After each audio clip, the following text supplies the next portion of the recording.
بسم اللہ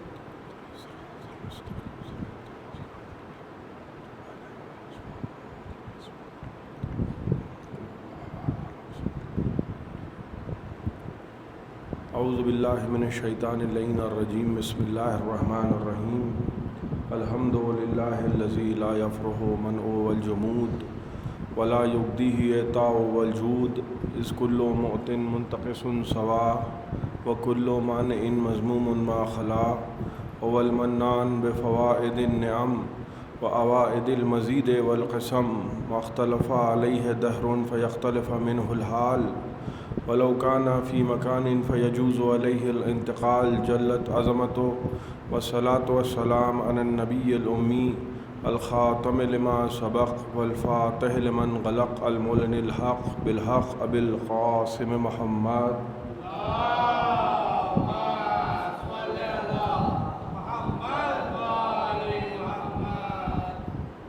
الصلاة والسلام على أهل بيته الطيبين الطاهرين المعصومين المظلومين الذين أذهب الله عنهم الرجس وطهرهم تطهيرا. صلوات پڑھ دے محمد.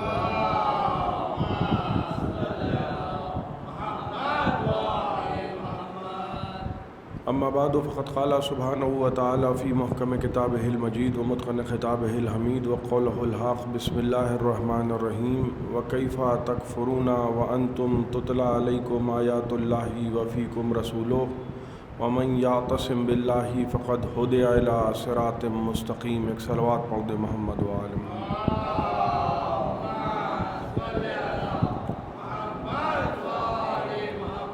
حضرات، قرآن اور رسول کے عنوان سے جو سلسلہ شروع کیا گیا تھا، آج میں سمجھتا ہوں کہ اس کا 5واں مرحلہ ہے.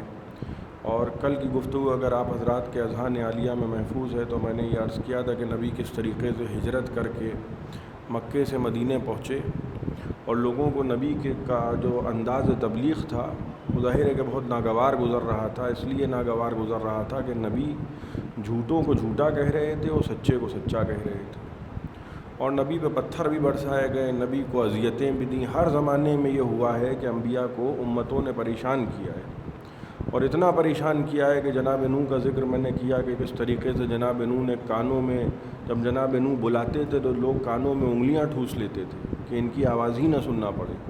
اور یہاں تک کہ ہم کو روایتوں میں ملتا ہے کہ جب نبی خانہ کعبہ سے پشت لگا کے قرآن کی تلاوت کرتے تھے تو اس زمانے میں جو مشرک تھے وہ جلدی جلدی گزرتے تھے. وہ کہتے تھے لا تسمعوا لهذا القرآن، اس قرآن کو نہ سننا، اس لیے کہ اس قرآن کو اگر سنو گے، یعنی ان کا کانسیپٹ ہی الگ ہے.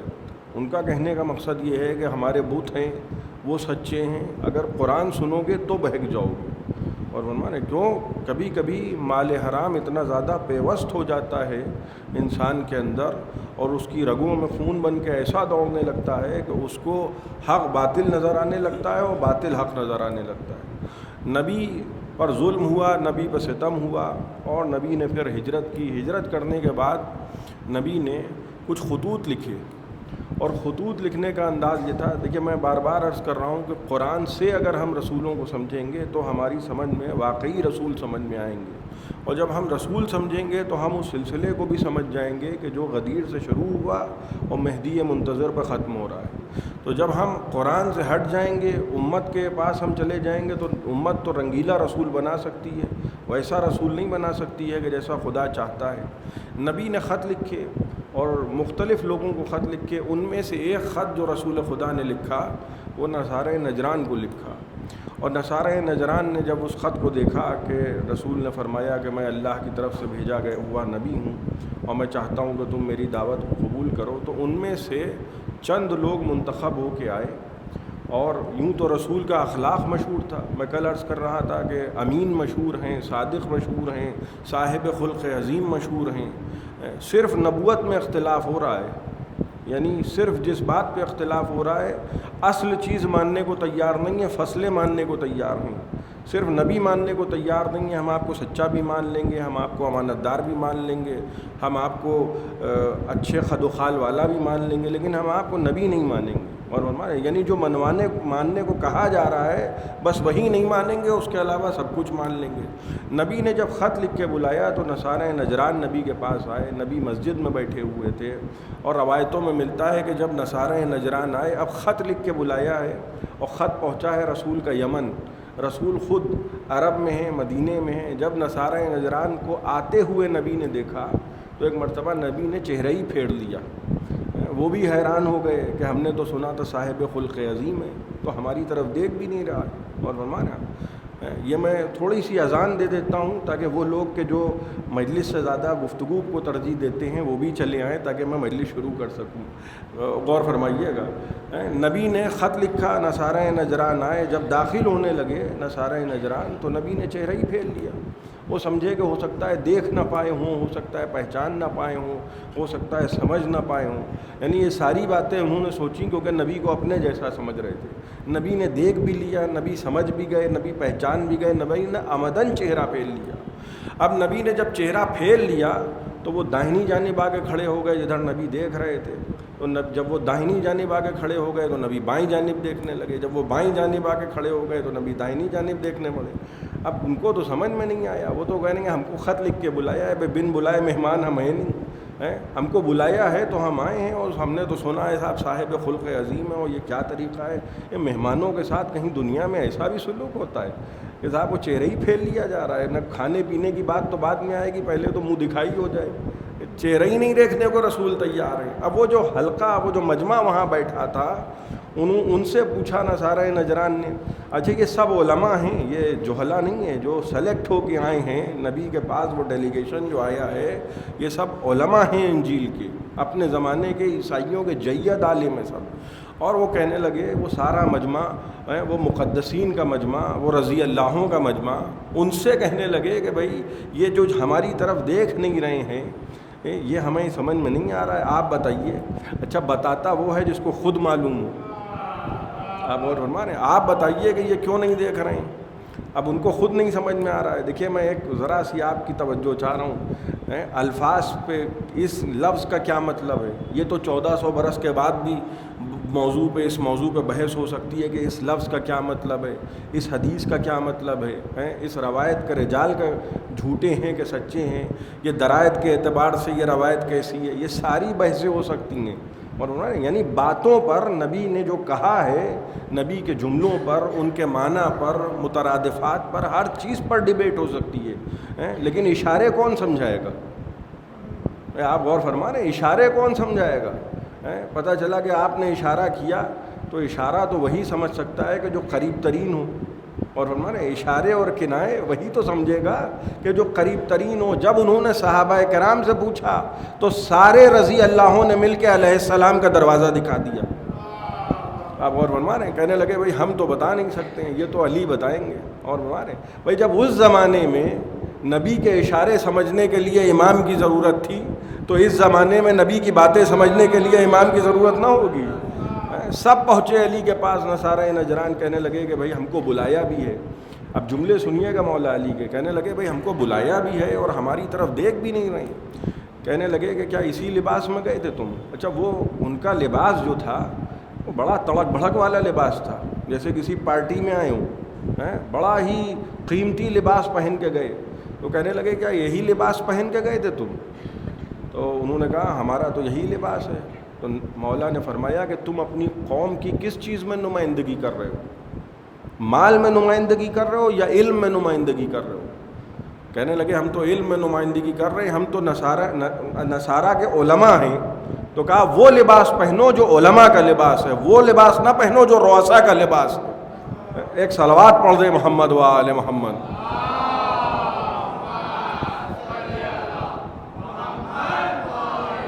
اب ذرا سی یہ تمہید ہے جو میں آپ کی خدمت میں عرض کر رہا ہوں۔ اب جب انہوں نے لباس تبدیل کیا، نبی سے گفتگو کرنے کے لیے آئے، نبی سے بحث ہو رہی ہے اور وہیں مسجد نبوی میں گفتگو ہو رہی ہے، ڈیبیٹ ہو رہی ہے۔ دیکھیے علمی ڈیبیٹ اگر ہو، جب تک کہ جو ہے وہ تلواریں نہ کھنچ جائیں، علمی ڈیبیٹ میں کوئی حرج نہیں ہوتا ہے، جہاں پہ دلیلیں دی جائیں۔ اور وہاں وہ کہہ رہے ہیں کہ ہمارا عقیدہ یہ ہے کہ عیسیٰ خدا ہیں، کیوں؟ کیونکہ ان کا کوئی باپ نہیں ہے. وہیں قرآن کی آیت نازل ہوئی کہ تم عیسیٰ کو خدا کہہ رہے ہو کیونکہ ان کا کوئی باپ نہیں ہے, تو آدم کو کیوں نہیں کہتے ہو؟ ان کی نہ ماں ہے نہ باپ ہے. کیا عقلی بحثیں ہیں, کیا گفتگو کہ قرآن کی آیتیں بار بار نازل ہو رہی ہیں. اب یہ ان کو ماننا تھا نہیں. ہم نے ایک شخص وہ ہوتا ہے جو سمجھنے کے لیے بحث کرتا ہے, اور ایک شخص وہ ہوتا ہے جو الجھنے کے لیے بحث کرتا ہے. تو جو الجھنے کے لیے آیا ہو وہ سمجھنے کو تیار ہی نہیں ہے, وہ اپنی ہٹ درمی پہ اسی پہ اڑا ہوا ہے کہ نہیں ہم تو یہ کہتے ہیں کہ صاحب عیسیٰ خدا ہیں. تو کہا کہ اچھا اگر اس بات پر بحث ہو رہی ہے کہ تم ماننے ہی کو نہیں تیار ہو, ہم عیسائی خدا ہیں, تو اب آ جاؤ میدان میں. اب اور میدان میں کون سا میدان؟ مباہلے کا میدان. بھائی آپ مباہلہ مناتے ہیں, عید مباہلہ مناتے ہیں آپ 24ویں ذی الحج کو, مباہلہ ہوا کہاں؟ آپ غور فرما رہے ہیں, مباہلہ ہوا ہی نہیں. وہ تو پہلے ہی ہٹ گئے چہرے دیکھ کر. بھائی اس کے بعد بھی آپ عید منانے کے لیے کھڑے ہو گئے. بھائی کوئی غدیر ہوئی نا, غدیر میں علی کو ہاتھوں پہ اٹھایا, مباہلہ تو ہوا ہی نہیں. اس کے بعد بھی ہم عید منا رہے ہیں. کیوں؟ اس بات کی خوشی ہے کہ وہ دیکھ کے ہٹ گئے. آپ اور فرما رہے ہیں, کہا کہ بھئی آؤ کل آؤ میدان مباہلہ میں. اچھا یوں تو یہ ہوتا تھا کہ روز نبی بلاتے تھے کہ آؤ, مگر ایک طبقہ ایسا تھا جو نہیں آتا تھا. اب ایک مسئلہ ایسا آیا کہ نہ آنا. اور فرما رہے ہیں آپ, نہ آنا میدان مباہلہ میں, نہ آنا میدان مباہلہ میں تمہارا کام نہیں ہے. کیوں؟ کیونکہ وہاں صادقین کو جاننا ہے. میں ذرا سی آپ کی توجہ میں چاہ رہا ہوں, صادقین کو جاننا. بھائی مجھ سے آپ نے کہا کہ مولانا بیٹا پیدا ہوا ہے, نام رکھ دیجئے. میں نے قرآن سے لفظ نکلا سواد, میں نے کہا صادق نام رکھ لیے, وہی میرے ذہن میں آیا تھا. اب بچہ بڑا ہو کے جھوٹ بولنے لگا. میں 15 برس کے بعد صورت آیا, آپ نے میرا ہاتھ پکڑ لیا کہ مولانا آپ نے تو صادق نام رکھا تھا, یہ تو جھوٹ بول رہا ہے. تو میں نے پلٹ کے کہا کہ صاحب میرا نام رکھنے کا مطلب یہ تھوڑی ہے کہ بیٹا سچا ہوگا. اور فرمانے معلوم ہوا امت کے بنائے ہوئے صادق اور اللہ کے بنائے ہوئے صادق اور. ایک صلوات پڑھ دے محمد و آل محمد.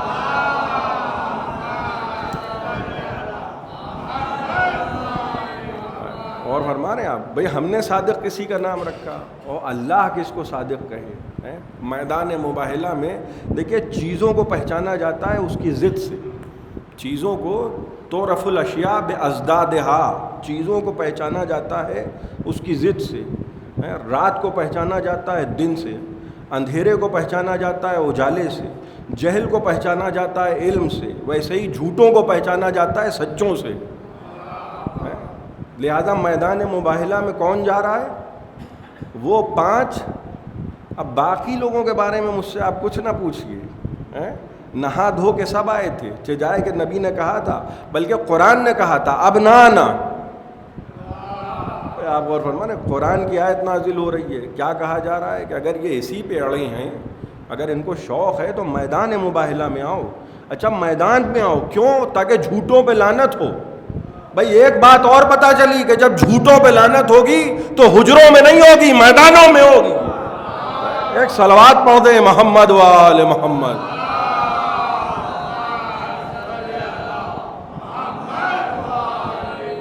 اب قرآن کی آیت نازل ہو رہی ہے, دیکھو ان سے کہو کہ اپنے نفسوں کو لائیں, تم اپنے نفسوں کو لاؤ. یہ اپنی عورتوں کو لائیں, تم اپنی عورتوں کو لاؤ. یہ اپنے بیٹوں کو لائیں. یہی تو جملہ تھا نا. اور خدا کو نہیں معلوم ہے کہ رسول کا کوئی بیٹا نہیں ہے. اور فرما رہے ہیں آیت نازل ہو رہی ہے بیٹوں کو لاؤ. اچھا عام طور پہ سمجھا یہی جاتا ہے کہ رسول کا بیٹا نہیں ہے, مباہلے کی آیت نے لہٰذا نواسوں کو لیے جا رہے ہیں. اس غلط فہمی میں کوئی نہ رہے. رسول کا بیٹا ہے اور خدا نخواستہ ویسا نہیں ہے کہ باپ کو چھوڑ کے پہاڑ پہ چڑھ جائے. اور فرما رہے ہیں اچھا بیٹا ہے, بہت اچھا بیٹا تھا. ایسا بیٹا تھا کہ جب اس کا انتقال ہوا ہے, جس کا نام تھا ابراہیم, ایسا بیٹا ہے. مباہلے کی آیت نازل ہو رہی ہے, ان سے کہو اپنے نفسوں کو لائیں. تم اپنے نفسوں کو لاؤ یا اپنے نفسوں کو لائیں. اچھا نفس پہ تو ڈیبیٹ ہو ہی نہیں سکتی ہے. نفس تو علاوہ علی کا کوئی تھا ہی نہیں.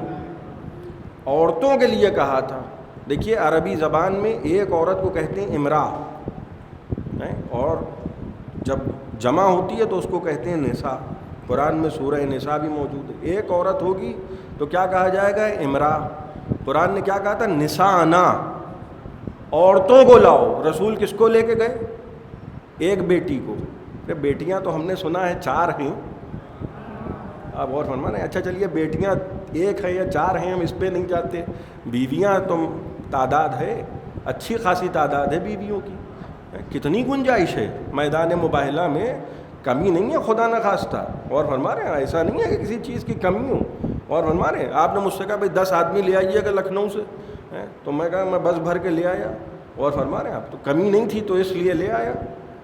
تو نبی کے پاس کوئی کمی نہیں ہے. اگر نبی اعلان کر دیتے سسرال کی طرف سے تو ایک بھیڑ ہوتی. مگر پھر وہی بات عرض کروں گا کہ صادقین کو جانا ہے میدان مباہلہ میں. اور قرآن کیا کہہ رہا ہے؟ ابنا انا و ابنا. دیکھیے ابن عربی زبان میں بیٹے کو کہتے ہیں, سبط عربی زبان میں نواسے کو کہتے ہیں, حفید عربی زبان میں پوتے کو کہتے ہیں. یہ تینوں لفظ آپ ذہن میں رکھیے. سبط, امام حسن امام حسین سبط رسول ہیں, ابن رسول نہیں ہیں, رسول کے بیٹے نہیں ہیں. اور فرما رہے ہیں سلبی بیٹا ہونا اور ہے, قرآنی بیٹا ہونا اور ہے. اور قرآن کی آیت نازل ہو رہی ہے ان تم اپنے نفسوں کو لاؤ. اچھا نصارہ نجران بھی کیا سمجھدار, میں نے عرض کیا نا جاہل نہیں تھے. دیکھیے جاہل ہو ہمیں کوئی شکوہ نہیں ہے, عالم وہ ہوتا ہے کہ 3 دن مدینے میں رہے, 3 دن. اور اس کے بعد جب قرآن کی آیت آئی اب میدان مباہلہ میں آؤ تو کہنے لگے کہ دیکھو, آپس میں کہہ رہے ہیں کہ دیکھو اگر اپنے اصحاب کے ساتھ آئے تو پیچھے نہ ہٹنا, اگر اہل بیت کے ساتھ آئے تو مباہلہ نہ کرنا.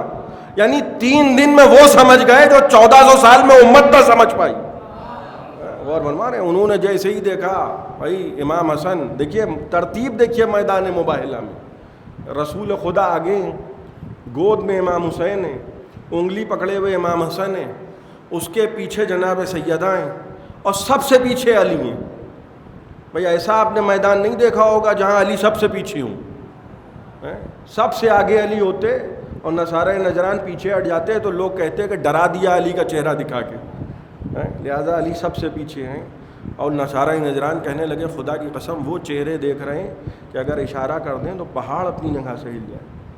اور فرما رہے ہیں اگر یہ وہ چہرے دیکھ رہے ہیں, میں نبی کو دیکھ چکے ہیں, مولا علی کو دیکھ چکے ہیں, اب جو 2 نئے چہرے دیکھے ہیں وہ کس کے ہیں؟ جناب سیدہ پردے میں.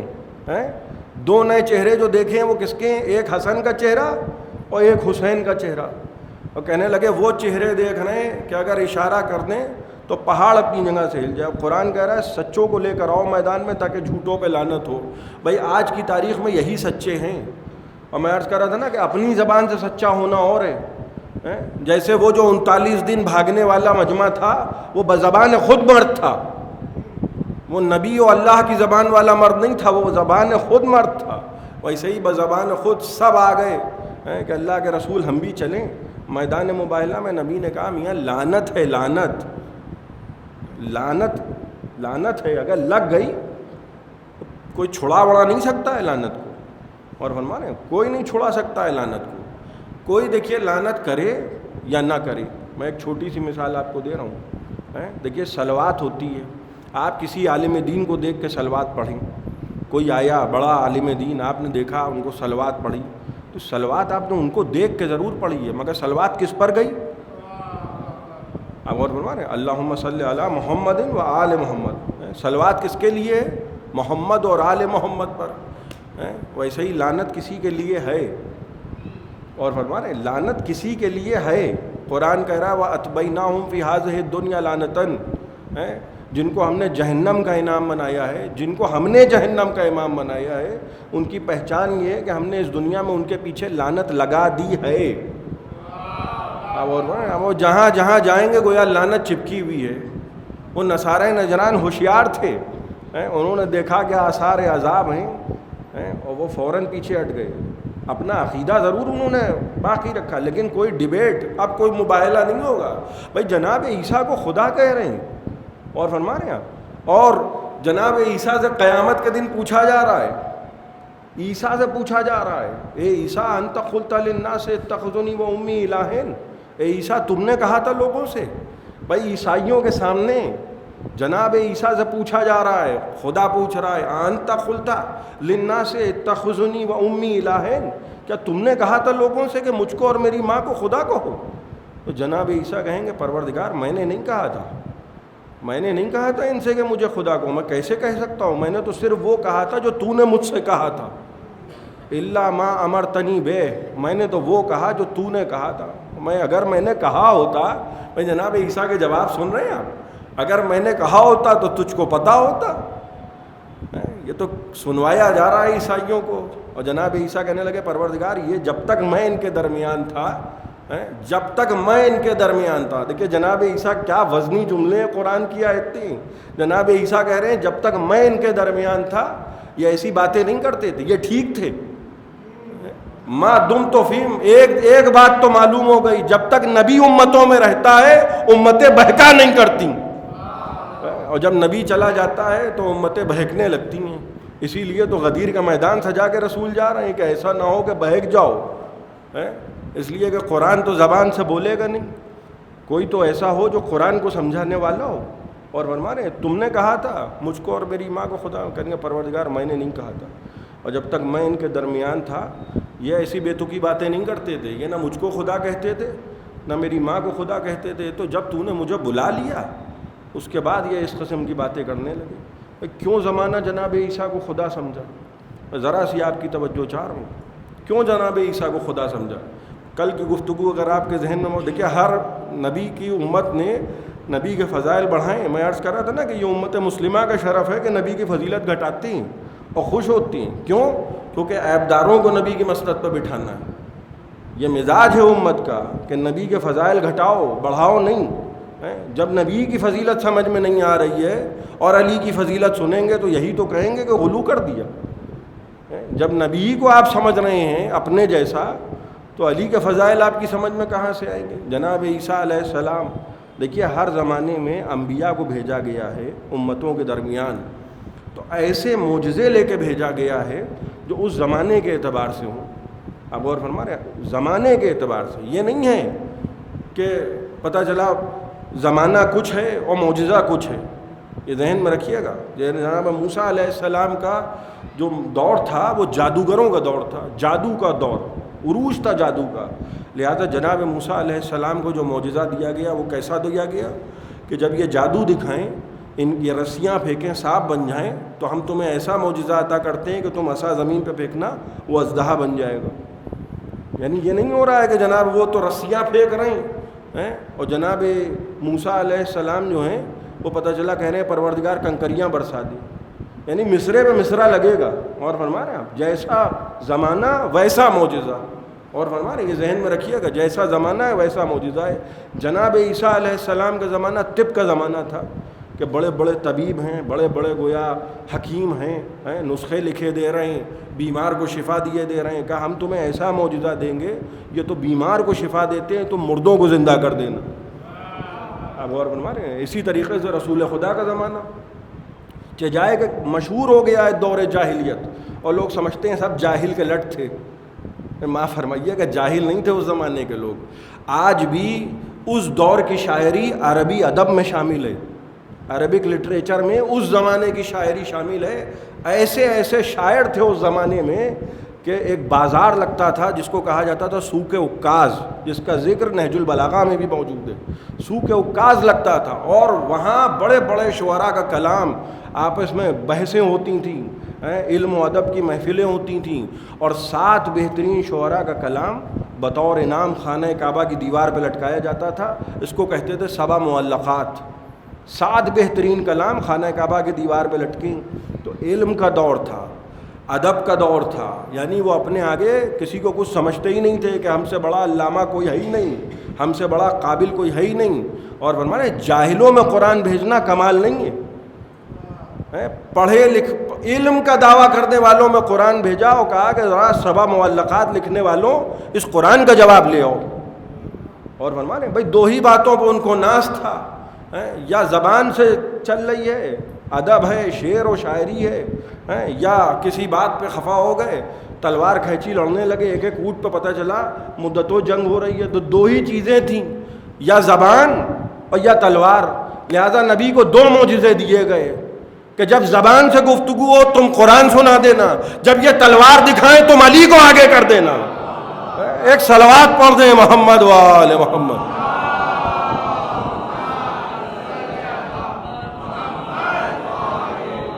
ایک اس سے بہتر صلوات عنایت کریں محمد وآل محمد.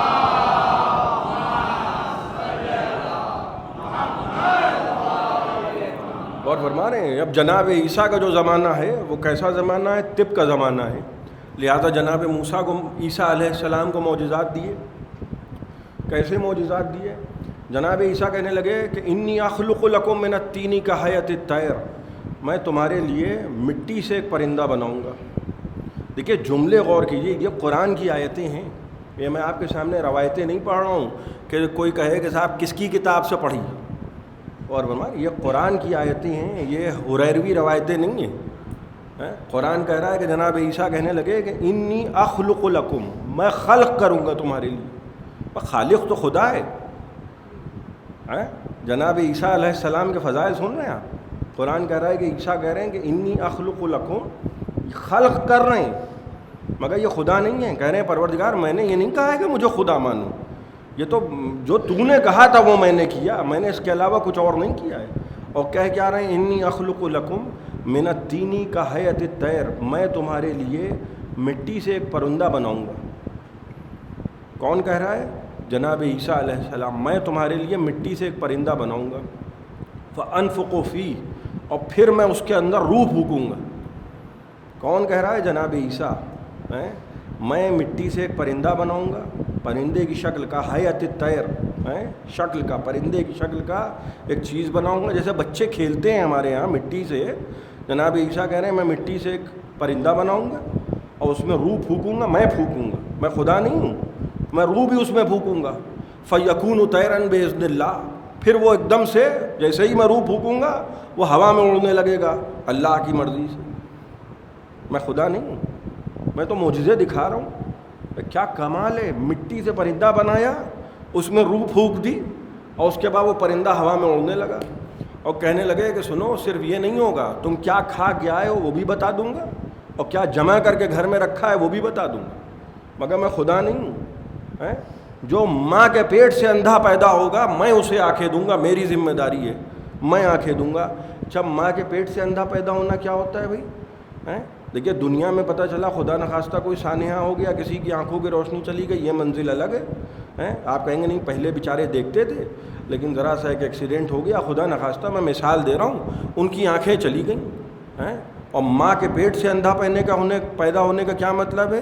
کہ اللہ نے اس کو اندھا پیدا کیا ہے. تو جس کو اللہ نے اندھا پیدا کیا ہے، جناب عیسیٰ آنکھیں دے کیوں رہی؟ متوجہ ہیں آپ؟ جناب عیسیٰ علیہ السلام اس کو آنکھیں دے کیوں رہی؟ بھائی مقدمہ لڑ کے دے رہے ہیں، سپریم کورٹ میں مقدمہ لڑا ہے، سول کورٹ میں کیس فائل کیا ہے. بھائی خدا نے آنکھیں نہیں دیں تو جناب عیسیٰ آنکھیں کیوں دے رہے ہیں؟ کیوں دے رہے ہیں آنکھیں؟ بھائی اللہ کی مرضی ہے وہ اندھا پیدا ہو، جناب عیسیٰ آنکھیں دیے دے رہے ہیں. دیکھیے خدا نے اس کو ماں کے پیٹ سے اندھا پیدا کیا، اس کے بعد عیسیٰ سے دلوائیں آنکھیں تاکہ لوگوں کو معلوم ہو ابن مریم کسے کہتے ہیں. آپ غور فرما رہے ہیں؟ اسی طریقے سے راہب کو لا ولد پیدا کیا، حسین سے دلوائیں اولاد تاکہ اس کو معلوم ہو اولاد سیدہ کسے کہتے ہیں. ایک صلوات پڑھ دیں محمد وآل محمد.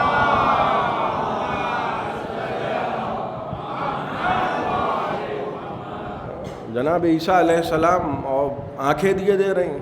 اور فرما رہے ہیں بھائی جب مریم کا بیٹا ایسا ہے، ایمان سے بتائیے جناب فاطمہ کا بیٹا کیسا ہوگا؟ جب ہم کہتے ہیں کہ صاحب راہب کو اولاد دی تو لوگ کہتے ہیں کیسے دے دی؟ تو خدا نے اس کو اندھا پیدا کیا تھا، جناب عیسیٰ نے آنکھیں دے دیں، آپ کو ہضم ہو گیا. بھائی بڑا اچھا ڈائجیشن ہے. اور فرما رہے ہیں ہم نے حسین کی فضیلت بیان کر دی کہ صاحب وہ اس کے اولاد نہیں تھی، حسین نے اولاد دے دی. کہنے لگے یہ ہمیں سمجھ میں نہیں آتا کہ جس کو خدا نہ دے، بھئی یہ سمجھ میں آتا ہے کہ جس کو خدا آنکھیں نہ دے. بھئی یہی تو خدا چاہتا ہے کہ لوگ عیسیٰ کی فضیلت سمجھیں، ویسے ہی خدا یہ چاہتا ہے کہ لوگ نبی کے نواسوں کی فضیلت سمجھیں کہ ہم دنیا میں اس کو بے اولاد بھیجیں گے اور تم اس کو اولاد دینا تاکہ زمانہ یہ سمجھ جائے کہ تمہاری عظمت کیا ہے. جناب عیسیٰ علیہ السلام معجزوں پہ معجزے دکھا رہے ہیں. لوگ کہنے لگے کہ بھائی، اور ایک مرتبہ تو کہنے لگے کہ میں مردے کو زندہ کروں. مردہ بھی زندہ کر رہے ہیں جناب عیسیٰ، مگر یہ سب کر رہے ہیں ایک بار بار کہتے جاتے ہیں باذن اللہ باذن اللہ باذن اللہ، یہی تو کہہ رہے ہیں جناب عیسیٰ کہ میں اللہ کی مرضی سے کروں گا، میں خدا نہیں ہوں۔ اب عیسائی کہنے لگے کہ بھئی یہ کام ایسے ہیں، خلق آپ کر رہے ہیں، خلق آپ کر رہے ہیں، مٹی سے روح پھونکے دے رہے ہیں، وہ ہوا میں اڑا جا رہا ہے، تو خلق بھی آپ کر رہے ہیں، موت بھی آپ دے رہے ہیں، تو آپ خدا ہیں۔ اور فرما رہے ہیں یہ جناب عیسیٰ کے ماننے والوں نے کیا کیا کہ نہیں بس اب اس سے زیادہ ہمیں فضائل کی ضرورت نہیں ہے۔ بھئی نبی نے فرمایا لولا ان تقول فیک طائفا فی الامتی ما قالت نصارى فی المسیح لقلت فیک اليوم مقالا، اے علی مجھے اگر اپنی امت میں بعض لوگوں کا ڈر نہ ہوتا کہ وہ آپ کے متعلق ویسی باتیں کریں گے جیسے عیسائیوں نے عیسیٰ کے بارے میں کی تھی، تو میں آپ کے وہ فضائل بیان کرتا کہ جن کو سننے کے بعد لوگ آپ کے وضو کا بچا ہوا پانی لے جاتے اور آپ کے قدموں کے نیچے کی خاک اٹھا لے جاتے، مگر مجھے ڈر ہے کہ لوگ آپ کے بارے میں ایسی باتیں نہ کریں جو عیسائی عیسیٰ کے بارے میں کر رہے تھے۔ جناب عیسیٰ علیہ السلام آج بھی چوتھے آسمان پہ موجود ہیں، اور آج بھی چوتھے آسمان پہ کسی مصلحت سے موجود ہیں، کوئی تو مصلحت ہے۔ ظاہر سی بات ہے کہ جب غیب کا پردہ اٹھے گا، بھائی کیا بات ہے، غیب کا پردہ اٹھ رہا ہے۔ دنیا میں سب سے بڑا مذہب کون سا ہے؟ یہی عیسائی مذہب، یہی مذہب ہے نا، سب سے بڑا مذہب عیسائی سب سے زیادہ ہیں تعداد میں۔ اور جناب عیسیٰ جب پوچھا بھی جا رہا ہے عیسائیوں کے سامنے روز محشر کہ تم نے کہا تھا کہ مجھ کو اور میری ماں کو خدا مانو، تو وہ کہہ دیں گے نہیں، اور ان کو زندہ رکھا گیا ہے، چوتھے آسمان پہ آج بھی سلامت ہے۔ لیکن جب ہمارے امام آئیں گے تو عیسیٰ کو بھیجا جائے گا، یہی ہوگا نا، عیسیٰ علیہ السلام کو بھیجا جائے گا، اور دریا پر مصلی بچھے گا، پانی میں مصلی ہے، اور کچھ اخلاقیات ہوتے ہیں، وہ کہیں گے کہ آپ آگے ہو جائیے، 12ویں امام کہیں گے آپ آگے ہو جائیے، نماز پڑھائیے، تو جناب عیسیٰ پلٹ کے کیا کہیں گے کہ میں آپ کو نماز نہیں پڑھا سکتا، میں آپ کے آگے کھڑا نہیں ہو سکتا، کیوں؟ کیونکہ میں مریم کا بیٹا ہوں، آپ فاطمہ کے بیٹے ہیں۔ اور انہوں نے بھئی ایک صاحب کے بارے میں اڑائی گئی، ایک افسانہ اڑایا گیا کہ ایک صاحب ایسے تھے کہ جنہوں نے علی کو نماز پڑھائی، اور 1-2 مہینے نہیں پڑھائی، 1-2 رکعتیں نہیں پڑھائیں، 6 مہینے انہوں نے مولا علی کو نماز پڑھائی، اور وہ آگے کھڑے ہو جاتے تھے۔ اچھا یہ تو ہو سکتا ہے کہ کوئی آگے کھڑا ہو جاتا ہو، یہ میں مان سکتا ہوں، لیکن یہ بھی مجھے یقین ہے کہ کعبے کے آگے اگر کوئی کھڑا ہو جائے تو اس کی عبادت نہیں ہوگی۔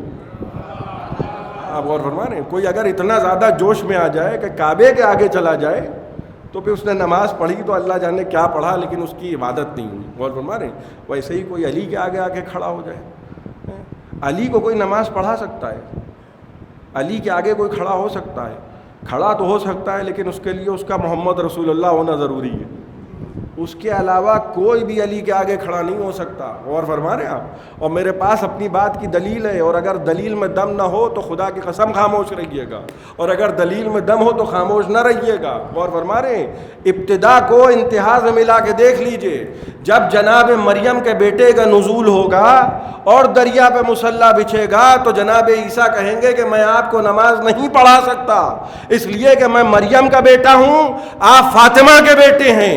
تو جب عیسیٰ ابن مریم 12ویں کو نماز نہیں پڑھا سکتے تو کوئی غیر علی کو نماز کیا پڑھائے گا؟ ایک صلوات پڑھ دیں محمد وآل محمد۔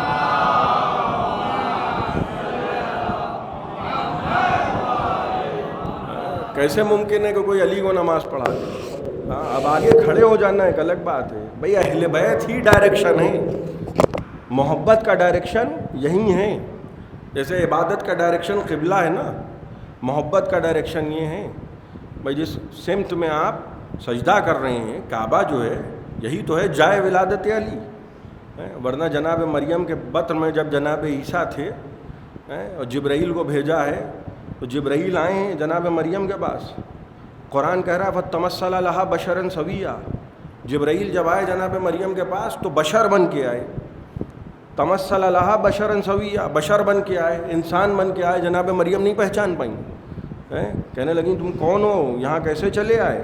اور فرما رہے ہیں فرشتے کو مریم نہیں پہچان پا رہی ہیں، نبی کو آپ پہچاننے کا دعویٰ کر رہی ہیں، آپ اور فرما رہے ہیں کہ نہیں پہچان پائیں، کہنے لگیں کہ میں اس لیے آیا ہوں، خدا کی مرضی سے میں آیا ہوں، اور میں اس لیے آیا ہوں لِأُوهِبَ لَكِ غُلَامًا زَكِيًّا، تاکہ میں تمہیں ایک ذکی بیٹا عطا کروں، اور فرما رہے ہیں جناب مریم کے پیٹ میں جب جناب عیسیٰ علیہ السلام آئے ہیں تو حکم ہوا کہ مریم یہاں سے چلی جاؤ.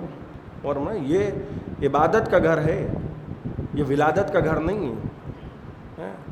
کیا نصیب ہوگا اس ماں کا کہ جس کو خانہ کعبہ میں بلایا گیا ہے. یہ مریم نہیں ہے, یہ فاطمہ بنت اسد ہے. اور فاطمہ بنت اسد جب خانہ کعبہ کے قریب پہنچی ہیں, خدا کی قسم دیوار کعبہ پھٹی. میں نے بڑے بڑے بہادر دیکھے ہیں, لیکن دیوار جب پھٹنے لگے تو کوئی نہیں ہوگا دنیا میں بہادر. اچھا دیوار کے پاس کیوں گئی ہیں؟ دروازہ بھی تو ہے خانہ کعبہ میں. آپ غور فرما رہے ہیں؟ دروازے پہ چلی جاتی ہیں. بھائی دروازے پہ جاتے ہیں مانگنے والے, غور فرما رہے ہیں؟ دیوار پہ آئی ہیں مانگنے نہیں آئی ہیں, کچھ دینے آئی ہیں. اور کیونکہ حیدر کرار کی ماں ہے لہذا خانہ کعبہ کی دیوار نے استقبال کیا حیدر. اور جناب فاطمہ بنت اسد کعبے میں گئیں, کعبے میں جناب فاطمہ بنت اسد کی ولادت ہوئی. یہ 3 دن وہیں رہیں. ارے ایک کمال کی بات تو مجھے اچانک یاد آ گئی, حالانکہ یہ میرے موضوع سے ہٹ کے کمال کی بات مجھے یاد آ گئی. آپ غور فرما رہے ہیں؟ کسی مسجد کا متولی, متولی تو یہاں بھی ہوتے ہوں گے, کسی مسجد کا متولی کیا کوئی غیر مسلم ہو سکتا ہے؟ بھائی ایک صاحب ہیں, میرے بھی تعلقات ہیں کچھ 2-4 کہیں, میں چاہتا ہوں کہ ان کو مسجد کا متولی بنوا دوں. خدا کی قسم اگر آپ میری کوئی تحریر دیکھ لیں یا مجھے یہ کہتے ہوئے سن لیں کہ کسی غیر مسلم کو مسجد کا متولی بنا دیا جائے تو آپ یلغار کر دیں گے میرے اوپر کہ بھئی آپ نے کمال کر دیا, آپ کہہ کیسے سکتے ہیں یہ بات؟ کہاں مسجد؟ مسجد کیا ہے؟ شبیہ کعبہ. تو جب مسجد کا متولی کوئی غیر مسلم نہیں ہو سکتا, کعبے کا متولی کون ہے؟ کعبے کا متولی کون ہے؟ جناب ابو طالب. ابو طالب کعبے کے متولی ہیں, چابیاں انہی کے پاس ہیں. تو شوہر کے پاس چابیاں ہیں اور اس کے بعد بھی بیوی دروازہ کھول کے نہیں جا رہی ہیں. اور دروازہ کھول کے جاتی ہیں تو لوگ کہتے ہیں بھئی چابیاں تھیں, شوہر نے چابیاں دے دیں, انہی کے کنٹرول میں تھا, انہی کی کسٹڈی میں تھا. یار چابیوں کی ضرورت اسے ہوتی ہے جو علی کی ماں نہ ہو. اور فرما رہے ہیں اب چابیوں کی ضرورت نہیں ہے. 3 دن کے بعد جب آئے ہیں جناب ابو طالب, اب آپ غور کیجئے گا, 3 دن گزر گئے. 16ویں رجب کو جناب ابو طالب آئے اور بیٹے کو ہاتھ میں لیا. اب نام خود نہیں رکھ رہے ہیں. میں دیکھیے جناب ابو طالب بہت کچھ جانتے ہیں, میں انشاءاللہ آنے والی مجلسوں میں عرض کروں گا. نام خود نہیں رکھیں گے. بیٹا کعبے میں پیدا ہوا ہے, گھر میں نہیں پیدا ہوا ہے. اور فرما رہے ہیں گھر میں پیدا ہوتے ہیں بیٹے, کعبے میں پیدا ہوتے ہیں ولی خدا.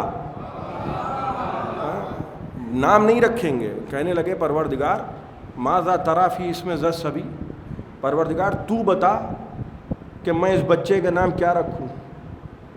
باپ کا حق ہوتا ہے, ماں کا حق ہوتا ہے نام رکھنا. لیکن ابو طالب جانتے ہیں کہ بیٹا جو ہے وہ وہاں سے آیا ہے, اللہ کی طرف سے آیا ہے. لہذا کہہ رہے ہیں پروردگار تو بتا کہ میں اس بچے کا نام کیا رکھوں. آواز قدرت آئی, ابو طالب تم کو بھی مبارک ہو, بورک تما, تم دونوں کو مبارک ہو, تم کو بھی مبارک اور علی کی ماں کو بھی مبارکباد. اچھا اس کے بعد بھی مسئلہ یہ ہے کہ ابو طالب نے کلمہ تو پڑھا نہیں اور خدا کہہ رہا ہے تم کو بھی مبارک. تعلقات دیکھ رہے ہیں آپ کتنے گہرے ہیں. تم کو بھی مبارک اور ان کو بھی مبارک, ماں کو بھی مبارک, باپ کو بھی مبارک. پاک بیٹا, طاہر بیٹا, زکی بیٹا, طیب بیٹا, تم دونوں کو مبارک ہو. یہاں صورت میں پتہ چلا کسی کے گھر میں بچہ پیدا ہوا اور اس کے 4 دن کے بعد میں آیا تو مجھ سے ایک صاحب نے کہا کہ صاحب وہ فلاں صاحب کی یہاں ولادت ہوئی ہے, تو آیت اللہ سیستانی کا خط آیا ہے مبارکباد کا ان کے لیے. اور فرما رہے ہیں میری مثال ذرا ذہن میں رکھیے گا. ان کا فلاں مقام پہ وہ رہتے ہیں, ان کی یہاں ولادت ہوئی, آیت اللہ سیستانی نے خط لکھ کے ان کو مبارکباد دی ہے. بھئی آپ کو بھی مبارک ہو, آپ کی اہلیہ کو بھی مبارک ہو کہ آپ کو بیٹا پیدا ہوا ہے. تو میں نے پوچھا کیا مسلمان ہے وہ؟ آپ اور بنوا رہے ہیں, میں نے پوچھا مسلمان ہے؟ تو آپ پلٹ کے یہی تو کہیں گے کہ قبلہ کیسی باتیں کر دی آپ نے. اگر وہ مسلمان نہ ہوتے تو آیت اللہ سیستانی ان کو خط کیوں لکھتے؟ کہ یہ آپ کو اپنے آپ پہ دلیل نظر نہیں آ رہی ہے؟ میں نے پوچھا کلمہ پڑھا ہے؟ تو لوگ کہیں گے بھائی کیسی باتیں کر رہے ہیں، مرجع وقت سے تعلقات ہونا بتا رہا ہے، یہ مبارکبادیاں دینا بتا رہا ہے کہ ان کے ایمان میں کوئی شک نہیں ہے۔ تو جس کو مرجع وقت مبارکباد دے جب اس کے ایمان میں شک نہیں ہے، تو جسے خدا مبارکباد دے۔ ایک صلوات پڑھ دے محمد و آل محمد۔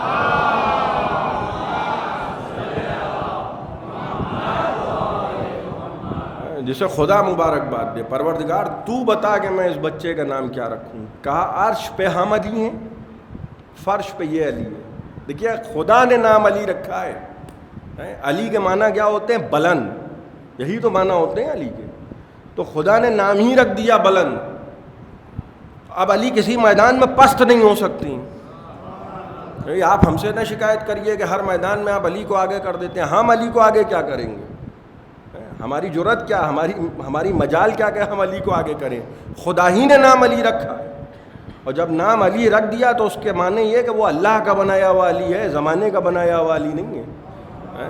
جیسے اللہ کے بنائے ہوئے سچے اور ہوتے ہیں اور زمانے کے بنائے ہوئے سچے اور ہوتے ہیں۔ اللہ کے بنائے ہوئے سچے کیسے ہوتے ہیں؟ اللہ کے بنائے ہوئے، دنیا کے بنائے ہوئے سچے کیسے ہوتے ہیں؟ دنیا کے بنائے ہوئے صدیق کیسے ہوتے ہیں؟ اس کی مثال آپ کو دے رہا ہوں، اور فرما رہے ہیں۔ ایک پتہ چلا کہ جو ہے وہ نام رکھا سخی اور نکلے کنجوس، نام رکھا شجاع اور نکلے کمزور ڈرپوک، بھاگے جا رہے ہیں۔ تو نام کچھ ہے اور صفت کچھ اور ہے۔ نام رکھا گیا صاحب اسد، شیر۔ اب اس سے آگے میں کیا کہوں، آپ غور فرما رہے ہیں۔ تو پتہ چلا کہ نام کچھ ہے اور اثر کچھ اور ہوا جا رہا ہے۔ اللہ جس کو صادق کہتا ہے، دیکھیے ان میں اور عام لوگوں کے بنائے ہوئے سچوں میں کیا فرق ہوتا ہے۔ جو مطابق واقعہ بیان کر دے اسے کہتے ہیں سچا۔ کچھ ہوا اس نے بیان کر دیا، تو اگر سچ بول رہا ہے تو لوگ کہیں گے صاحب صحیح کہہ رہے ہیں، ایسے ہی ہوا تھا۔ اور فرمانے ہیں تو جو ہوا ہو اور بیان کر دے وہ سچا ہو سکتا ہے، اور جو نہ ہوا ہو اور وہ کہہ دے اور ہو جائے اسے اللہ صادق کہتا ہے۔ جیسے وہاں کپڑے نہیں تھے، مگر جب سیدہ نے کہا کہ بچوں تمہارے کپڑے درزی کے پاس ہیں، تو رضوان جنت کو درزی بن کے آنا پڑا۔ ایک صلوات پڑھ دیں محمد و آل محمد۔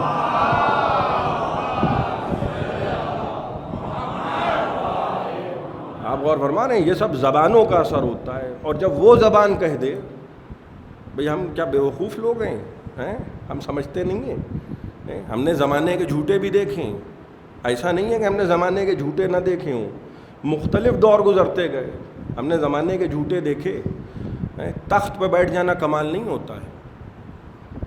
ایک صاحب ایک اسکول میں جو ہے پرنسپل کی کرسی پہ بیٹھے، میں نوجوانوں کے لیے، چھوٹے بھائیوں کے لیے مثال دے رہا ہوں۔ پرنسپل کی کرسی پہ بیٹھے اور اتنے میں میں داخل ہوا۔ میں نے کہا پرنسپل ہے؟ کہیں گے نہیں میں تو پرنسپل نہیں ہوں۔ تو میں نے کہا آپ کون ہیں؟ کہیں گے میں تو جھاڑو لگاتا ہوں۔ تو میں نے کہا آپ یہاں کیسے بیٹھ گئے؟ کہیں گے وہ جھاڑو لگاتے لگاتے تھک گیا، پھر تھوڑی دیر تھک گیا، یہاں بیٹھ گیا پرنسپل کی کرسی پہ۔ آپ مجھے دیکھ کے پرنسپل کیوں سمجھ رہے ہیں؟ میں پرنسپل نہیں ہوں۔ اور فرما رہے ہیں تو جیسے کسی چپراسی کا پرنسپل کی کرسی پہ بیٹھ جانا اسے پرنسپل نہیں بنا دے گا، ویسے ہی ہر ایک کا تخت پہ آگے بیٹھ جانا اسے حجت خدا نہیں بنا دے گا۔ حجت خدا کیسا ہوتا ہے؟ جب مولا علی آ کے تخت پہ بیٹھے ہیں، غور کیجئے گا، مولا علی آ کے تخت پہ بیٹھے ہیں تو ترتیب کیا تھی؟ نبی بیٹھتے تھے عرشہ منبر پہ، ایک صاحب بنے وہ نیچے اتر کے بیٹھے، اس کے بعد جو صاحب اترے وہ اور نیچے بیٹھے، اس کے بعد جو صاحب بنے وہ اور نیچے بیٹھے، اور نیچے ہی بیٹھتے چلے گئے۔ اگر یہ فہرست لمبی ہو جاتی تو ہو سکتا ہے بیسمنٹ بنانا پڑتا۔ اور بنوانے وہ نیچے ہی اتر رہے ہیں، وہاں وہ بیٹھتے تھے، وہاں وہ بیٹھتے تھے، وہاں وہ بیٹھتے تھے۔ لیکن جب مولا علی کے ہاتھ میں خلافت آئی ہے، ظاہری خلافت، ورنہ تو ہمارا عقیدہ بلا فصل ہے۔ اور فرمایا ظاہری خلافت جب آئی ہے تو مولا علی نے قدم رکھا، پہلے پہ قدم رکھا، دوسرے پہ قدم رکھا، تیسرے پہ قدم رکھا، اور وہیں بیٹھ گئے جہاں نبی بیٹھتے تھے۔ اب اتنے میں تو ہاضمہ گڑبڑ ہو گیا۔ اور ہمارے آپ کہاں فضا، بھائی جب فضائل سن کے نکاٹ اٹھا جا رہا ہے تو خود علی کو دیکھ کے کیا ہوتا ہوگا آپ تصور کیجئے۔ کہنے لگے وہ اب آپس میں چیمی گوئیاں ہونے لگیں کہ یہ تو وہاں بیٹھ گئے، جہاں نبی بیٹھتے تھے، ورنہ سنت تو یہ تھی. کس کی سنت؟ فلاں صاحب تو یہ کرتے تھے، فلاں صاحب تو یہ کرتے تھے، فلاں صاحب تو یہ کرتے تھے، علی تو وہیں بیٹھ گئے. اور بھائی بہت کچھ تو عمل بتا دیتا ہے نا، زبان سے کہنے کی ضرورت نہیں ہوتی. مولا نے پہلے کو کچل دیا، دوسرے کو کچلا، تیسرے کو کچلا، وہیں بیٹھ گئے. تو جب آپس میں زیادہ کانہ پھوسیاں ہوئیں تو ایک مرتبہ کہنے لگے وما ھذہ النجوی بین ایدیکم، کہ آپس میں کیا باتیں کر رہے ہو، کیا کانہ پھوسیاں کر رہے ہو. تو ایک بزرگوار اٹھ کے کھڑے ہو گئے اور کہنے لگے یا علی، بھائی گفتگو یہ ہو رہی ہے کہ آپ وہاں بیٹھے ہیں جہاں رسول خدا بیٹھتے تھے. بھائی اب جملے سنیے گا اور مجھے داد دیجیے گا، یہ جملے میرے نہیں ہیں، یہ مولا کے جملے ہیں جو آپ کی خدمت میں عرض کر رہا ہوں. کہنے لگے وما ھذہ النجوی بین ایدیکم، آپس میں کیا باتیں کر رہے ہو، کیا کانہ پھوسیاں کر رہے ہو، بولو. ایک بزرگوار اٹھ کے کھڑے ہوئے، کہنے لگے یا علی آپ وہاں بیٹھ گئے جہاں رسول خدا بیٹھتے تھے. تو اب مولا نے فرمایا، توجہ چاہ رہا ہوں، مولا نے فرمایا وما ھذہ الخشب، ان لکڑی کے تختوں کی حیثیت کیا ہے؟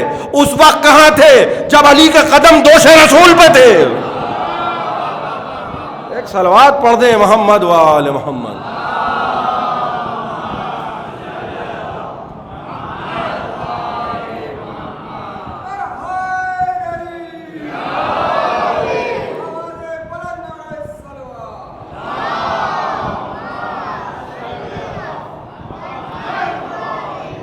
اور فرما رہے ہیں اس وقت کہاں تھے جب علی کے قدم دوش رسول پہ تھے. بھائی اس پر حیران ہو کہ میں نے وہاں قدم رکھ دیے. آنکھیں بھائی آنکھوں سے دیکھتے ہو، اندھے ہو یا چندھے ہو، اس وقت کہاں تھے جہاں دوش رسول پہ قدم ہے. اور امام فخر الدین رازی نے لکھا ہے، یہ علماء اہل سنت کے بزرگ علماء ہیں، امام فخر الدین رازی نے لکھا فانتخب رسول اللہ علی ابن ابی طالب، کہ اس موقع کے لیے رسول نے علی کو منتخب کیا. شورا نہیں ہوا ہے، لوگوں سے رائے مشورہ نہیں کیا ہے آپ میرے دوش پہ سوار ہو جائیے. اور کبھی دوش پہ باپ نظر آ رہا ہے، کبھی دوش پہ بیٹے نظر آ رہی ہیں، اور کوئی اور نہیں ہے. نبی مسجد میں، آپ تصور کر رہے ہیں محبت کسے کہتے ہیں؟ مسجد میں اصحاب کرام کے مجمع میں کیا کرتے ہیں نبی؟ بچے کہہ رہے ہیں کہ نانا سب کے پاس ناقہ ہے، عید کا دن ہے، ہمارے پاس ناقہ نہیں ہے. میں نے عرض کیا نا کہ کپڑے نہیں ہیں. بھائی کپڑے ہو، ہزار کپڑے ہوتے، لیکن ان کو اختیار بھی تو دکھانا ہے کہ نہ ہوں. ہم درزیوں سے کپڑے نہیں منگواتے ہیں، ہم جنتوں سے کپڑے منگواتے ہیں. تو جنت کی چیز دیکھیے، ایک اصول ہے. جناب آدم علیہ السلام جنت سے نکالے گئے تو لباس چھین لیا گیا. متوجہ ہیں آپ؟ لباس چھین لیا گیا. کیوں؟ کیونکہ جناب آدم جنت میں تھے تو جنت کا لباس تھا. تو جنت سے جب نکالے گئے تو اب جنت کا لباس استعمال نہیں ہو سکتا ہے، لہٰذا لباس چھین لیا گیا. اور جو مستقل جنتی ہوتے ہیں وہ رہیں چاہے جہاں، ان کے لیے جنت سے لباس بھیجا جاتا ہے. اور فرما رہے ہیں رسول خدا کہنے لگے بچوں کوئی مسئلہ نہیں ہے، ہم تو ہیں. شبیہ مرکب کون بنے ہیں؟ رسول خدا. اب بچے بھی ایسے ہیں خدا کی قسم، کہنے لگے نانا ان کے ناکوں میں تو لجامیں بھی ہیں. تو نبی نے ایک طرف کی زلف حسن کو تھما دی اور ایک طرف کی زلف حسین کو تھما دی. اچھا یہ بھی تو ہو سکتا ہے کہ ایک بچہ ادھر کھینچے ایک بچہ ادھر کھینچے، عین ممکن ہے، مگر یہ نہیں ممکن ہے. کیوں؟ کیونکہ فقط بچے ہوتے تو یہ ہو سکتا تھا. یہ بچے نہیں ہیں، زمانے کے امام ہیں. نبی زلفیں تھما کے بتا رہے ہیں کہ دیکھو اگر دائیں جانب حسن کھینچے تو نبوت کا رخ سمجھ لینا، اور اگر بائیں جانب حسین کھینچے تو نبوت کا رخ سمجھ لینا. ہم کو انہی دونوں سے سمجھنا. الحسن والحسین امامان قاما و قادا، یہ میرے دونوں بچے حسن اور حسین امام ہیں، چاہے اٹھ کے کھڑے ہو جائیں چاہے بیٹھ جائیں. دیکھیے جب یہ نصارہ نجران کو نبی نے جمع کیا ہے، انہی میں کا ایک راہب تھا جس کو سمجھ میں آ گیا تھا، آثار عذاب دیکھ کر سب کچھ سمجھ میں آ گیا تھا. اور وہ مسجد میں واپس آیا، اور یہ وہی راہب ہے کہ جو حلب کے علاقے میں رہتا تھا. جب یہ آیا ہے اور اس نے آ کے رسول خدا سے کہا کہ اللہ کے رسول، کہ مباہلے میں نصارہ نجران میں سے ایک فرد ہے، اس نے آ کے کہا اللہ کے رسول میرے اولاد نہیں ہے، میرے اولاد نہیں ہے. میں چاہتا ہوں کہ آپ دعا کریں کہ خدا مجھے اولاد عطا کرے۔ آثار عذاب دیکھ کے اس کی سمجھ میں آ گیا کہ حق کیا ہے اور باطل کیا ہے۔ میں چاہتا ہوں کہ آپ دعا کریں۔ نبی نے کہا تیرے نصیب میں اولاد نہیں۔ یہیں سے وہ واقعہ ہے کہ حسین نے 7 بیٹے عطا کیے اس کو، 7 بیٹے عطا کیے، اور اس نے یہ کہا کہ حسین، اب وہ حسین کی طرف متوجہ ہے، میں حلب میں رہتا ہوں، شام کے علاقے حلب میں، اگر کبھی ادھر گزرنا ہو تو میرے مہمان ضرور ہو جائیے گا۔ حسین نے کیا پلٹ کے کہا؟ اے راہب، تیرا وعدہ میرے سر کے ساتھ ہے۔ زمانہ گزرتا گیا، حسین نے جب بیٹے عطا کیے تھے، 7 بیٹے ہوئے، بچے بچپن سے لڑکپن آیا، لڑکپن سے جوانی آئی، بچے جوان ہو گئے۔ جب بچے جوان ہو گئے تو باپ کو یہ دیکھتے تھے، بچپن سے یہ کرتے ہوئے دیکھتے تھے کہ باپ چھت پہ چڑھ جاتا تھا، اور چھت پہ چڑھنے کے بعد صحرا میں کچھ دیکھا کرتا تھا۔ بڑی دیر ہو جاتی تھی، صحرا میں کسی کا انتظار کر رہا ہے، یہاں تک کہ بچے جوان ہوئے، اور ایک روز بچوں نے پوچھا کہ بابا، ہم یہ دیکھتے ہیں، بچپن سے یہ دیکھتے آئے ہیں کہ آپ صحرا کی طرف انتظار کرتے ہیں، کسی کا کیا کوئی آنے والا ہے، کسی نے آپ سے وعدہ کیا ہے، کون ہے کہ جس کا آپ اتنی شدت سے انتظار کرتے ہیں؟ روز راہب نے کہا کہ بچوں، میرے کوئی اولاد نہیں تھی، اور پھر مباہلے کا واقعہ بیان کیا، اور اس نے بتایا کہ میں نبی کے پاس پہنچا تو نبی کے نواسے نے یہ کہا کہ راہب، ہم نے تم کو 7 بیٹے دیے، اور تم سب اسی دعا کا نتیجہ ہو، تم میری 7 اولادیں حسین ابن علی کی دعا کا نتیجہ ہو، اور مجھے یقین ہے کہ جو دعا کرے اور خدا اولاد دے دے، اگر اس نے کہا ہے کہ میں آؤں گا تو وہ آئے گا ضرور، بس میں اسی کا انتظار کرتا ہوں۔ ایک روز یہ لٹا ہوا قافلہ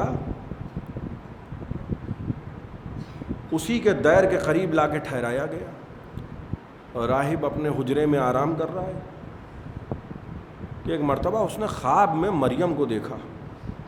جناب مریم کو جب خواب میں دیکھا تو جناب مریم اس سے یہ کہہ رہی تھیں کہ تو نے بلایا بھی ہے، اور جب مہمان آ گئے تو تو اپنے گھر میں کیسے آرام کر سکتا ہے؟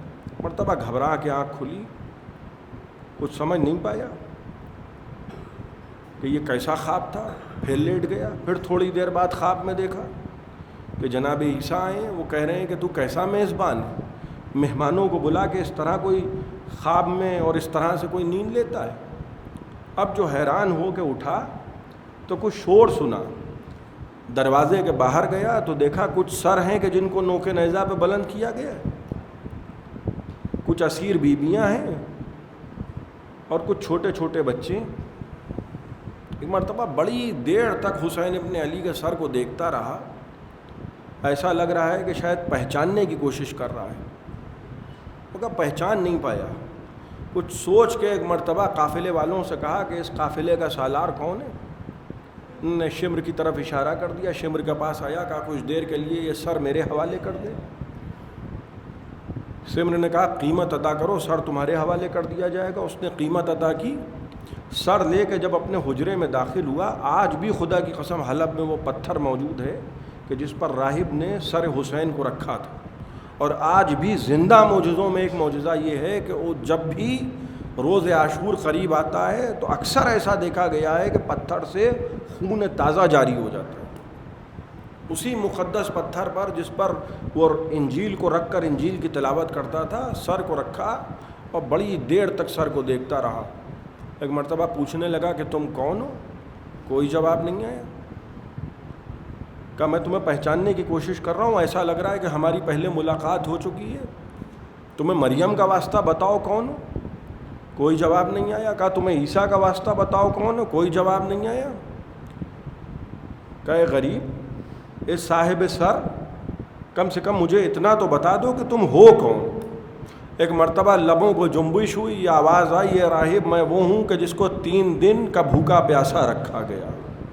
اے راہب وہ ہوں کہ جس کے سینے میں، جس کے 18 برس کے کڑیل کے جوان کے سینے میں برچھی کی انی ٹوٹ گئی۔ اے راہب میں وہ ہوں کہ جس کے 32 برس کے بھائی کے بازو قلم ہو گئے۔ کہ راہب مجھے کربلا کے میدان میں رلا رلا کے مارا گیا. کہا افسوس کہ میں تمہیں پہچان نہیں پا رہا ہوں. کہا راہب بلایا تھا اور اس کے بعد تم ہم کو پہچان نہیں پا رہا. اور راہب ہم حسین ابن علی ہیں. ایک مرتبہ گریہ جاری کیا, اپنے ساتوں اولادوں کو بلایا, حسین ابن علی کا ماتم ہو رہا ہے. یہ دیار بدیار قافلہ پھرایا جا رہا ہے. شام کے اس علاقے میں عیسائی بستیاں ہیں, حلب کا علاقہ, انطاکیہ کا علاقہ, سب عیسائی بستیاں ہیں. جب عیسائیوں کو خبر ملی کہ آل محمد کے لٹے ہوئے قافلے کو دیار بدیار پھرایا جا رہا ہے, عیسائیوں نے اعلان کیا کہ ہم محمد کو رسول نہیں مانتے ہیں, مگر خدا کی قسم ہم یہ گوارا نہیں کریں گے کہ اس مقدس خاندان کی خواتین کو اس طرح دیار بدیار پھرایا جائے. اگر قافلہ ادھر سے گزرے گا ہم سروں کو حاصل کر لیں گے, اگر قافلہ ادھر سے گزرے گا ہم بیویوں کو چادر بھی دیں گے. جب شمر کو خبر ہوئی تو لشکر والے بھی گھبرا گئے, شمر بھی گھبرا گیا. بس ایک روایت سنیے گا, وہ میں نے آپ کی زحمت تمام کی. لشکر والوں نے یہ کہا کہ عیسائی بستیوں کا قریب سے نہ گزرنا. دیکھیے مسلمان کیسے ہیں اور عیسائی کیسے ہیں. کہا عیسائی بستیوں کے قریب سے نہ گزرنا, اس لیے کہ اگر سروں کو چھین لیا گیا تو ہم دربار یزید میں کیا پیش کریں گے. خواہش یہ ہے کہ دربار یزید میں جب سر پیش کیے جائیں گے تو انعام ملے گا. لہذا شمر نے یہ کہا کہ دیکھو عیسائی بستیوں کے قریب سے نہ گزرنا, اور پھر بھی احتیاط کے طور پہ یہ کرو کہ دوپہر کے وقت سفر کرو, اور جب رات ہو جائے اور غروب ہو جائے تو سفر کو ترک کر دو. لہذا روایتوں میں ملتا ہے کہ جب رات آتی تھی اور غروب ہو جاتا تھا تو ایک ایک سر کو نوک نیزہ سے اتارا جاتا تھا اور ایک ایک سر کو الگ الگ صندوق میں رکھ دیا جاتا تھا. اور روز لشکر والے یہی کرتے تھے. ایک صندوق میں سر حسین اتار کے رکھ دیا جاتا تھا اور اس کو تالا لگا دیا جاتا تھا. ایک صندوق میں سر عباس ہوتا تھا, ایک صندوق میں علی اکبر کا سر, ایک صندوق میں قاسم کا سر. اور بہت احتیاط سے اہل لشکر یہ کرتے تھے کہ جب صبح ہوتی تھی تو صبح کے وقت سروں کو نکالا جاتا تھا اور پھر نوک نیزہ پہ بلند کیا جاتا تھا اور پھر قافلہ آگے بڑھتا تھا. ایک روز یہی ترتیب تھی, یہی رواج تھا. ایک روز ایسا آیا کہ جب قافلے والوں نے سروں کو رکھا اور صبح کا سورج نمودار ہوا, اب جو شمر نے وہ صندوق کھولا کہ جس میں حسین کا سر تھا, خدا کی قسم اب جو صندوق کھولا تو دیکھا سر حسین موجود نہیں ہے. ایک مرتبہ شمر گھبرا گیا کہ سر حسین کہاں گیا. ایک مرتبہ تازیانہ لے کے چوتھے امام کے پاس آیا اور کہنے لگا اے سید سجاد, معاذاللہ کیا تم لوگ جادوگر ہو؟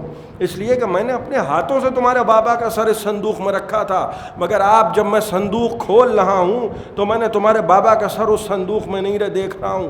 آپ غور کریں گے تازیانہ کسے کہتے ہیں, یہ بھی میں آپ کی خدمت میں عرض کر دوں. دیکھیے درہ اور ہوتا ہے, تازیانہ اور ہوتا ہے. چوتھے امام کو درے نہیں مارے گئے, چوتھے امام کو تازیانے مارے گئے.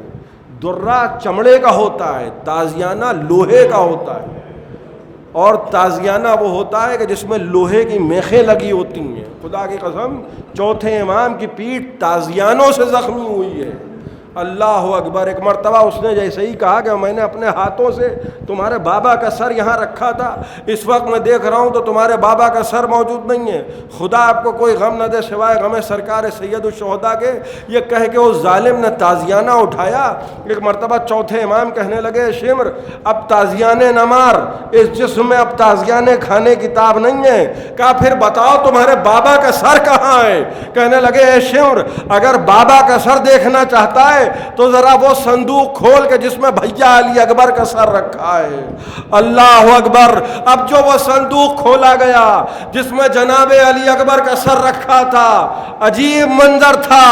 باپ کا سر جوان بیٹے کے سر پہ تھا اور حسین یہ پکارتے جاتے تھے ولدی علی اکبر, اے میرے لال علی اکبر, تمہارے بعد زندگانی ہے دنیا پر خاک ہے بیٹا. سيعلم الذين ظلموا أيّ منقلب ينقلبون إنا لله وإنا إليه راجعون.